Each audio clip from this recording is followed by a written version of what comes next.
మోడీ గారికి ఎందుకు ఓటేయానో అభినందన్ కుటుంబ సభ్యులను అడగమంటున్నారు.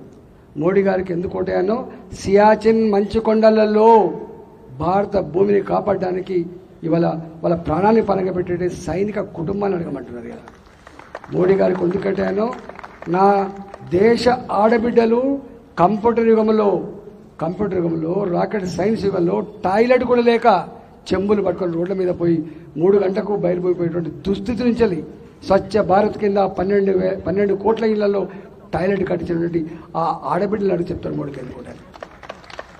సొంత ఇంటి కళ అదొక పెద్ద డ్రీమ్. ఆ డ్రీమ్ని ఇక్కడ ముఖ్యమంత్రి ఫుల్ఫిల్ చేయకపోవచ్చు, కానీ 4 కోట్ల మందికి ఇండ్లు కట్టించి పేదల్ని ఆదుకున్న బిడ్డ మోడీ గారు. వాళ్ళు అడిగి చెప్తారు మోడీ గారికి ఎందుకుంటారు. ఇంకా ఇస్రో శాస్త్రవేత్తలను అడుగు మోడీ గారికి ఎందుకుంటారు చెప్తారు. ఇస్రో శాస్త్రవేత్తలు అడగని చెప్తారు. అందుకని 100 ఉన్నాయి. అసలు రాహుల్ గాంధీకి మోడీ గారి గారి పోలికుందా అని నక్కకు నాగలో తేడా ఉంటుంది. అందుకని ఇక వాళ్ళు ఇక్కడ పిట్టలతో లెక్కనే మాట్లాడుతుంటే ముఖ్యమంత్రి అనుకున్న ఈ ముఖ్యమంత్రి గారికి పదవి వచ్చిన తర్వాత సంస్కరించబడతాడని సంస్కారవంతంగా మాట్లాడుతుందని చెప్పి అనుకున్నా. ఇవన్నీ చెప్తే ఉడవదు. కానీ ఒకటి మాత్రం సత్యం ఏంటంటే ఏమొచ్చిందో రాలేదో తెలియదు, కానీ ఒక 4 అయితే వచ్చినాయి భారతదేశానికి. ఒకనాడు ప్రపంచంలో లీడర్ అంటే అమెరికా లేదా బ్రిటన్ లేదా రష్యా, కానీ వాళ్ళ లీడర్ నరేంద్ర మోడీ.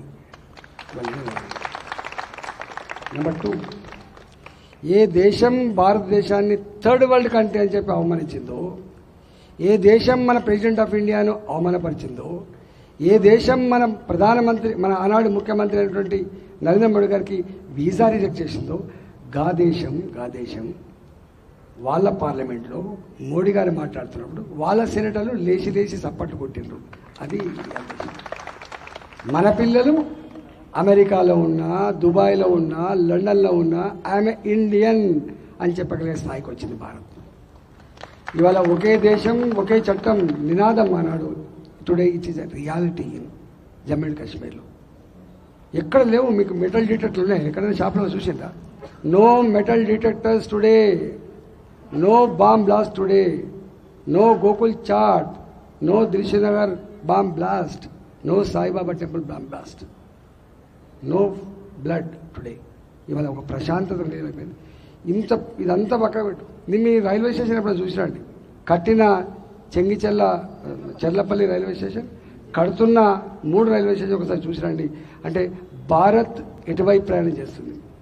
వందే భారత్ రైలు మాత్రమే కాదు, మలమూత్రాలతో కంపు కొట్టేటువంటి రైల్వే స్టేషన్లు కాదు. ఇలా ఆ రైల్వే స్టేషన్ చూసిరండి. ఇవాళ ఒక ఎయిర్పోర్ట్ అని తలపించే పద్ధతులు ఉంటాయి, గుర్తుపెడతాం. ఇవాళ నేషనల్ హైవేస్ ఒకప్పుడు తమిళనాడుకు ఉండేది ఎక్కువ, ఇవాళ యూపీకి పో, బీహార్కి పో, ఒకప్పుడు పోతే దిక్కుమల్ల పద్ధతి ఉండేది, ఇవాళ అట్లా లేదు. ఇప్పుడు ఆపరేషన్ లేకుండానే మోకాళ్లకు ప్లాస్మా ట్రీట్మెంట్. మీ ఆర్థోపెడిక్ సమస్యలన్నిటికీ రోబోటిక్ టెక్నాలజీ ద్వారా తక్కువ ఖర్చుతో శాశ్వత పరిష్కారం. ఫ్రీ కన్సల్టేషన్, ప్రతి ట్రీట్మెంట్ పై 20% డిస్కౌంట్. ఈ ఆఫర్ కొద్ది రోజులు మాత్రమే. త్వరపడండి. V9 hospitals 9281465842.